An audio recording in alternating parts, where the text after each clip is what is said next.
18 प्रगट बाराबोलीचा social charitable trust ने जो कार्यक्रम आयोजित केलेला आहे, कबुतरांना सुद्धा पिवळाचे पंख लावता आले असते, परंतु अवकाशात गगन भरारी हे रक्तातच असावं लागतं.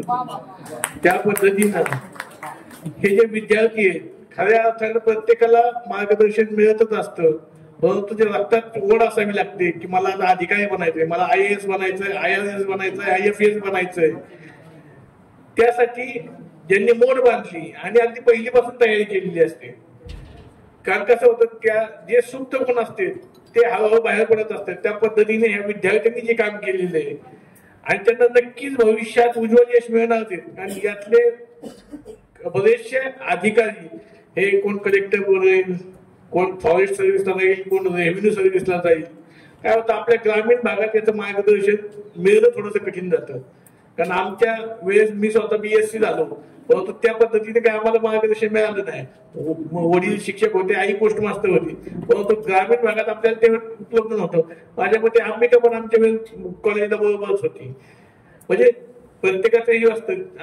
आमच्या वकील संघटनेचे अध्यक्ष चंदन मेवानी आमचे क्लासमेट, म्हणजे त्या लेवलचे सगळे चांगलेच झाले.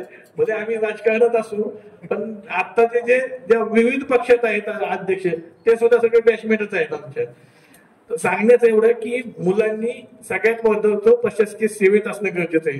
कारण बाबासाहेब सांगतात, जा आपल्या घराच्या भिंतीवर लिहून ठेवा, मला या देशाचं शासनकर्ता बनायचंय.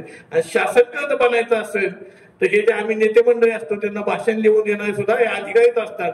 त्यावेळेस आम्ही व्यासपीठावर बोलत असतो. त्यामुळे माझं महत्वाचं मत आहे की प्रत्येक यांनी आपल्या कुटुंबात एक तरी अधिकारी बनवावा आणि ते उद्दिष्ट ठेवावं. ते नक्कीच उद्दिष्ट सफल होईल. या सगळ्यांना खूप खूप शुभेच्छा देतो ज्यांनी हा आयोग कार्यक्रम आयोजित केला आणि खऱ्या अर्थाने या मुलांचं गुणगौरव केलेलं आहे. त्यांचाही धन्यवाद देतो. अशा प्रकारचे जे अकॅडमी स्थापन केली ते एक सर असतील, किंबहुना माझ्या मते लोणकर सर जे हे करतात स्पर्धा परीक्षा केंद्र ज्यांचं आहे ते, म्हणजे या क्षेत्रात जे आहे त्या सगळ्यांना मी खूप खूप शुभेच्छा देतो आणि मी माझे 2 शब्द थांबवतो.